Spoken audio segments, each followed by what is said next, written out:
السلام علیکم۔ آج کی میری یہ ویڈیو ایک دوشیزہ کی زندگی پر بیتی سچی کہانی ہے۔ ہمارے پڑوس میں اماں سغرا رہتی تھی۔ کبھی انہوں نے اچھے دن بھی دیکھے تھے، لیکن بیوگی کے بعد حالات ایسے ہو گئے کہ وہ تیرے میرے گھر کام کرنے پر مجبور ہو گئی۔ امی نے ان کو پریشان دیکھ کر ملازمہ رکھ لیا اور وہ ہمارے گھر کام کرنے لگی۔ اماں سغرا کا ایک ہی بیٹا تھا جس کا نام ارشاد تھا۔ اسے پڑھنے کا شوق تھا، مگر اس خاتون کے حالات اجازت نہ دیتے تھے کہ اپنے بچے کو پڑھا سکیں۔ حالانکہ گاؤں کے اسکول کی فیس بھی ان دنوں برائے نام ہی تھی۔ جب امی نے مجھے اسکول داخل کرایا، میری عمر 5 برس تھی۔ پہلے دن اسکول جانے کا تجربہ اچھا نہ رہا۔ لڑکیوں نے مجھے ستایا، بال کھینچے، کچھ لڑکوں نے میری کتاب چھیننے کی کوشش کی تو وہ پھٹ گئی۔ میں روتی ہوئی گھر لوٹی۔ ماں نے مجھے اس قدر غمزدہ و ملول دیکھا، پوچھا کیا بات ہے؟ میں نے کہا کہ اسکول کے لڑکے اور لڑکیاں بہت برے ہیں، وہ مجھے تنگ کرتے ہیں، اب میں کبھی اسکول نہیں جاؤں گی۔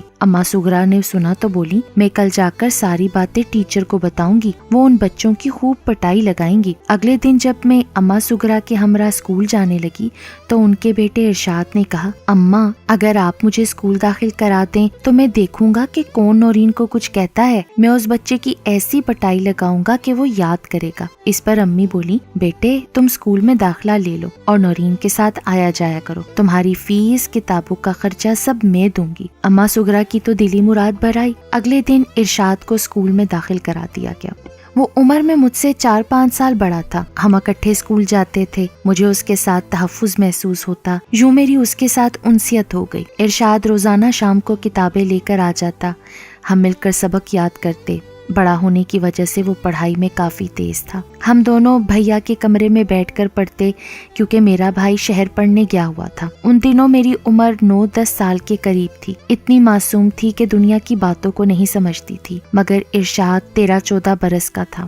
اس کے بارے میں گھر والوں کو کوئی بدگمانی نہ تھی۔ امی اسے اپنے بچوں جیسا سمجھتی تھی اور اب زیادہ اس کا خیال رکھنے لگی تھی۔ کہتی تھی کہ ارشاد اسکول میں نورین کا خیال کرتا ہے، تبھی شریر بچے اس کو تنگ نہیں کرتے۔ یوں ہی 2 سال گزر گئے۔ اب ارشاد میں کچھ تبدیلی آنے لگی۔ میں اور وہ جب تنہا ہوتے، وہ مجھ سے عجیب و غریب باتیں کرنے لگتا۔ ان باتوں کا رد عمل یہ ہوتا کہ میں پریشان بھی ہوتی تھی اور کبھی جھیمپ بھی جاتی، لیکن ان باتوں کا ذکر میں کبھی کسی سے نہ کرتی تھی، کیونکہ میں اس کو اپنا محافظ سمجھتی تھی۔ اس کا ساتھ میرے لیے بڑا سہارا تھا۔ میں کسی صورت نہیں چاہتی تھی کہ وہ کہیں چلا جائے، تبھی اس کی ہر بات مان لیتی۔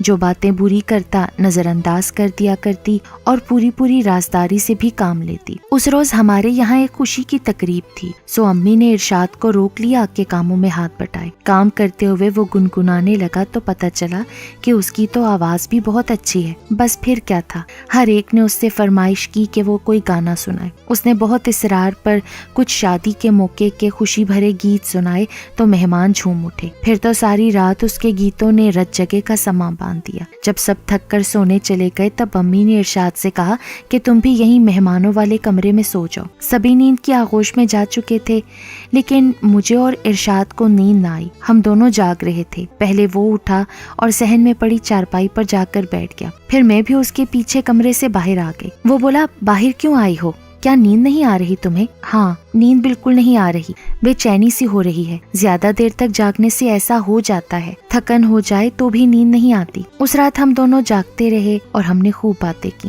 مجھے ذرا بھی احساس نہ ہوا کہ وہ ہماری ملازمہ کا لڑکا ہے اور میرا اس کا کوئی میل نہیں ہے۔ اس رات پہلی بار کم عمری کے باوجود محبت کی اہمیت اور دوسری کئی پرکشش باتوں سے آشنا ہوئی جو زندگی میں یادگار بن جاتی ہیں۔ پو پھوٹنے سے پہلے میں ارشاد کے ساتھ صحن سے اٹھ کر اپنے کمرے میں آ گئی اور آنکھیں موند کر سوتی بن گئی۔ اس وقت میری عمر 11-12 برس تھی اور یہ وہ عمر ہوتی ہے جب زبان چپ رہتی ہے مگر آنکھیں بولتی ہیں۔ انہی دنوں جب مجھے اپنے حسن اور عمر کی دلکشی کا پہلی بار احساس ہوا تو میں نے ارشاد کے بارے میں سوچنا شروع کیا۔ میں اس میں دلچسپی ضرور رکھتی تھی، لیکن محبت مجھے اس سے نہ تھی۔ نہ کبھی یہ سوچا کہ وہ ہمیشہ میرے ساتھ رہے، بلکہ اب تو سوچتی کہ اگر اس سے اچھا کوئی اور مل جائے گا تو میں اپنی ملازمہ کے اس اس لڑکے کی جانب مڑ کر بھی نہیں دیکھوں گی۔ مجبوری یہ تھی کہ مجھے ابھی تک اسکول میں ارشاد کی پروٹیکشن کی ضرورت تھی اور اس کے ساتھ رہنے کی عادت ایسی پڑ گئی تھی کہ اس کے بغیر خود کو تنہا اور ادھورا خیال کرتی تھی۔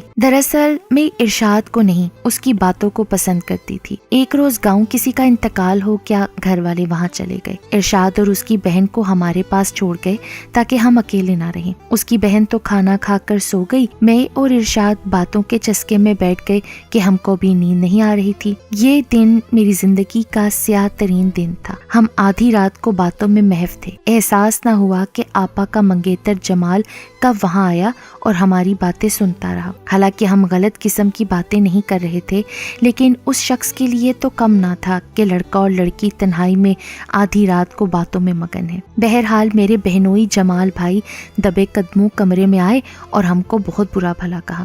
انہوں نے ارشاد کو تو 2-4 جوتے بھی لگائے کہ نوکرانی کے بچے تیری یہ ہمت، اپنی اوقات بھول گیا تو۔ انہوں نے بازو سے پکڑ کر اس کو اسی وقت گھر سے نکال دیا اور بولے، اب کبھی میں تیری صورت نہ دیکھوں، کبھی ادھر کا رخ نہ کرنا۔ ارشاد تو اس دن سے ایسا گیا، پھر کبھی لوٹ کر نہ آیا، لیکن میں کم نصیب آج بھی ایک گرام بوجھ تلے دبی سسک رہی ہوں۔ میرا خیال تھا کہ جمال بھائی خوب اس واقعے کی تشہیر کریں گے، اماں ابا سے شکایت کریں گے، باجی کو بتائیں گے کہ دیکھو تمہاری بہن کی یہ حرکتیں ہیں، لیکن انہوں نے ایسا نہ کیا، بلکہ اس جرم کی انہوں نے مجھے ایسی سزا دی کہ اے کاش مجھ کو موت ہی آ جاتی تو اچھا تھا۔ اب جب موقع ملتا وہ اس بات کی آڑ میں میرے نزدیک آ جاتے، مجھے دھمکیاں دیتے، اگر میرا ساتھ نہ دیا تو سارے زمانے میں تمہیں رسوا کر دوں گا، تمہاری زندگی برباد ہو جائے گی، کسی کو منہ دکھانے کے قابل نہ رہو گی، نہ ہی تمہاری کبھی شادی ہو سکے گی۔ میں سہم کر رہ جاتی، اندر ہی اندر گھٹتی رہتی۔ یہ باتیں ایسی تھی کہ میں ان کو زبان پر لانے سے کترانے لگی تھی۔ مجھ پر ان کا اس قدر رعب اور دہشت طاری ہوئی کہ ان کے دیکھنے سے میری روح فنا ہو جاتی۔ دل سے چاہتی تھی کہ امی سے کہہ دوں کہ اس عذاب سے جان چھوٹ جائے۔ پھر آپا کا خیال آتا، وہ ان سے بے حد محبت کرتی تھی، اگر ان کو بہنوئی کی سچائی معلوم ہو جاتی تو پھر ان کا کیا ہوتا؟ آپا اپنے ہونے والے شوہر سے بہت محبت کرتی تھی، 6 ماہ بعد ان کی شادی ہونے والی تھی۔ امی سے کہوں یا آپا ہی سے کہہ دوں، بس یہ سوچتے سوچتے صبح ہو جاتی۔ میں ایک کم سن بچی تھی، عقل کم اور خوف زیادہ تھا، اتنا نہ حوصلہ تھا اور نہ اخلاقی جرت، اور جمال بھائی کا یہ عالم تھا جب تنہا دیکھتے باہیں پکڑ لیتے۔ تب دل سے دعا کرتی، یا اللہ کہیں سے آپا یا بھائی آ جائیں اور اس مردود کو دیکھ لیں۔ بے شک مجھے جو برا بھلا کہیں، لیکن اس خبیث انسان کا تو اسی وقت فیصلہ کر ڈالیں گے۔ لیکن ہمارے معاشرے میں بیٹیوں کی کچھ پرورش اس طرح کی جاتی ہے کہ ماں باپ بھائیوں کا بہت خوف ڈال دیا جاتا ہے۔ ایسا لگتا ہے کہ ان سے کوئی بات شیئر کی تو بس پھر اپنی ہی سختی ہوگی، ماں باپ کیا سوچیں گے، پھر ان کا سامنا کیسے کریں گے۔ مجھے بہت دکھ ہوتا تھا اپنی بزدلی پر۔ سب کہتے نورین کو دیکھو، کتنی اچھی تربیت ماں نے اسے دی ہے کہ چپ رہتی ہے، خواہ خواہ چپڑ چپڑ نہیں کرتی، فالتو بات تو کرنا جانتی ہی نہیں، جیسے اس کے منہ میں زبان ہی نہ ہو۔ اچھے لڑکیوں کے یہی طور اتوار ہوتے ہیں کہ فضول میں ہر وقت باتیں نہ بھگاریں۔ بہت عقل مند اور سنجیدہ لڑکی ہے۔ تبھی میں سوچتی، اے کاش کہ میری زبان ہوتی، میں چپڑ چپڑ ہی بولتی مگر بول سکتی۔ اب تو کسی نے میری قوت گویائی چھین لی تھی۔ ایک بار ہمت کر کے آپا سے کہا، آپا آپ کے منگیتر اچھے انسان نہیں لگتے، آپ ان سے شادی نہ کریں، انکار کر دیں۔ میرا اتنا کہنا تھا کہ آپا غصے سے بھڑک اٹھی، کیوں؟ کیا تم مجھ سے جیلس ہو یا جمال تم کو پسند آ گئے ہیں؟ کیوں نہ کروں میں ان سے شادی بھائی؟ کیا تم کرنا چاہتی ہو جمال سے شادی؟ اف میرے اللہ، میں تو کہہ کر پچھتائی۔ آپا تو میرے پیچھے پڑ گئیں، حالانکہ مجھ سے وہ بے حد پیار کرتی تھی۔ پہلی بار میں نے ان کی ڈانٹ کھائی تو روحانسی ہو کر کمرے میں خوب روئی۔ شاید یہ موضوع ہی اتنا نازک تھا کہ آپا اس بارے میں دوسری کوئی بات سوچ نہ سکتی تھی۔ آپا کی شادی کا دن آ گیا، وہ بہت خوش تھیں۔ شادی کی تیاریاں دھوم دھام سے ہوئیں۔ آپا دلہن بن گئی اور بد کردار جمال دولہا۔ وہ بیاہ کر میری پیاری آپی کو اپنے گھر لے گیا اور میرا دولہا بھائی بن گیا۔ اس راکشس کو دولہا بھائی کہنے کا میرا دل نہیں چاہتا تھا۔ میں نے نہ تو نیگ لیا اور نہ جوتا چھپائی میں حصہ۔ جب جوتا چھپائی کی رسم ہونے لگی میں چھت پر چلی گئی. آپا کی رخصتی تک وہیں چھپی رہی. کیا بتاؤں مجھ پر کیا بیت رہی تھی. میری پیاری بہن کی شادی ایک شیطان صفت آدمی سے ہو رہی تھی جو میری پاکیزہ بہن کے لائق نہ تھا. آپا کی شادی کے بعد امی اور میری منجلی بہن ان کے گھر جاتی مگر میں نہ جاتی. آپا مجھ سے شکوہ کرتی, نورین تم کیوں میرے گھر نہیں آتی. میں بہانہ کر دیتی تو وہ خاموش ہو جاتی. امی بھی کہتی کہ نورین تم کیوں بہن کے گھر نہیں جاتی. جب ان کی ساس ہماری دعوت کرتی ہیں, کھانے پر بلاتی ہیں, تب بھی تم بہانے کرتی ہو. امی مجھے ان کے گھر جانا اچھا نہیں لگتا. اور کوئی بہانہ سوچتا ہی نہ تھا. تب امی اتنا کہہ کر چپ ہو جاتی کہ عجیب لڑکی ہو. آپا کے ہاں اللہ نے چاند سا بیٹا دیا, سبھی خوش تھے. اماں زبردستی مجھے ان کے گھر لے گئی. وہاں تو مجھے 2 گھڑی بیٹھنا بھی دوپہر ہو گیا. جمال کا چھوٹا بھائی ہمارے ارد گرد منڈلانے لگا. یا اللہ, یہ تو آوے کا آوا ہی بگڑا ہوا ہے. بڑے بھائی تو بڑے, چھوٹے بھی سبحان اللہ. جی چاہا کہ ابھی یہاں سے اٹھ کر بھاگ جاؤں. میرا تو دم گھٹنے لگا. قسم کھائی کہ اب تو کبھی ادھر کا رخ نہ کروں گی. مگر یہ دن یوم آخر نہ تھا. اس کے بعد بھی کئی بار مجھے آپا کے گھر جانا پڑا. یوں کہ پھر دوسرے بچے کی پیدائش, وہ ہسپتال میں اور میں ان کے گھر ان کے منع کو سنبھال رہی ہوتی. مگر یہ بھرا پورا گھر تھا. آپا کی نند اور ساس میرے ہمراہ ہوتی تب مجھے کسی بات کا دھڑکا نہ رہتا. غرض کے ایسے وقت گزرتا کیا, منجلی بہن کی شادی ہو گئی. میں بھی بڑی اور سمجھدار ہو چکی تھی اور اب میری باری تھی. آپا کی ساس نے اپنے چھوٹے بیٹے کے لیے جانے کب مجھے پسند کر لیا. اب انہوں نے اور ان کے شوہر نے اپنی گفتگو کا جادو چلایا اور میرا رشتہ کمال کے لیے مانگ لیا, بلکہ منوا لیا. آپا بھی اس بندھن سے خوش تھی مگر دولہا بھائی اس معاملے سے دور اور نیوٹرل. میں کسی صورت آپا کی دیورانی بن کر ان کے گھر نہیں جانا چاہتی تھی. ماضی کا تلخ تجربہ ابھی تک میرے ذہن پر تازیانے لگاتا تھا. یہ تو ایسا زخم تھا جو بھرنے والا ہی نہ تھا. بھلا جس آدمی سے میں 11-12 برس کی عمر سے نفرت کرتی چلی آ رہی تھی, جس کی حقیقت میں جانتی تھی, کیوں کر اسی کے گھر اس کی بھابھی بن کر جانا پسند کرتی. پر ہونی ہو کر رہتی ہے. بزرگوں کے اپنے فیصلے ہوتے ہیں اور وہ تو اپنی اولاد کے لیے اچھا ہی سوچ رہے ہوتے ہیں. بہرحال شادی ہونا تھی ہو گئی, مگر کچھ دنوں بعد ہی میرے میاں کا تبادلہ سرگودا ہو گیا. ان کو مکان بھی مل گیا اور وہ مجھ کو لے کر ڈیوٹی پر آ گئے. اب مجھے اپنے بہنوئی یا جیٹھ کی شکل دیکھنے سے نجات مل گئی. شادی کے بعد کمال کو میں نے ایک اچھا انسان پایا. مجھے اس سے کوئی گلہ نہ تھا. ہم یہاں شہر میں ہنسی خوشی زندگی بسر کرنے لگے, مگر کلیجے میں ایک پھانس سی چبھی رہتی تھی. جی چاہتا کمال کو بتا دوں کہ تمہارا بھائی کس کردار کا مالک ہے. اللہ نے میری سن لی اور وہ جمال نوکری کے لیے 5 سال کے کانٹریکٹ پر دبئی چلے گئے. 5 سال میں صرف ایک مرتبہ عید کی چھٹیوں پر آپا اور جمال گھر آئے اور میں عید کے بہانے میکے چلی گئی.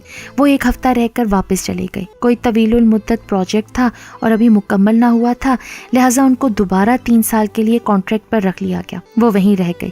اس طرح مجھے میرے رب نے سکھ سکون ہر شے سے نوازا. پیارے 2 بچے دیے, ساس سسر, شوہر کا پیار, میری زندگی خوشیوں بھری تھی. پرانے زخم بھی مند میں لگنے لگے. اچانک ایک روز اطلاع ملی کہ تعمیراتی کام کے دوران بھاری کرین گرنے سے جمال وہاں موقع پر جاں بحق ہو گئے. دوسرے بھی کافی کارکن زخمی ہوئے تھے اور کچھ جاں بحق ہو گئے تھے. یہ ایک بڑا حادثہ تھا. ماضی میں جو بھی برا ہوا تھا, لیکن یہ حادثہ اس سے برا تھا کیونکہ میری پیاری بہن کا گھر اجڑ گیا تھا. ان کی بادشاہی اب بیوگی میں تبدیل ہو گئی تھی اور ان کے 3 بچے یتیم ہو گئے تھے. آپا بیوہ ہو کر بہنوئی کی میت کے ساتھ وطن لوٹی.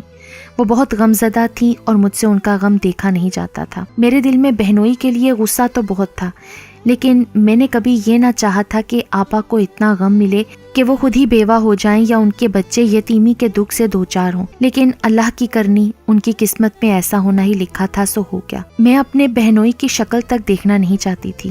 ان کی شکل دیکھ کر مجھے خوف آتا تھا. میں اندر ہی اندر گھٹتی تھی. پھر اللہ نے مجھ پر کرم کیا اور وہ دبئی چلے گئے. لیکن ان سب کے باوجود میں نے انہیں کبھی موت جیسی بددعا نہیں دی تھی. لیکن یہ سب اللہ تعالیٰ کی مصلحتیں ہیں اور یہ تو اللہ ہی جانتا ہے کہ کس کے حق میں کیا چیز زیادہ بہتر ہے.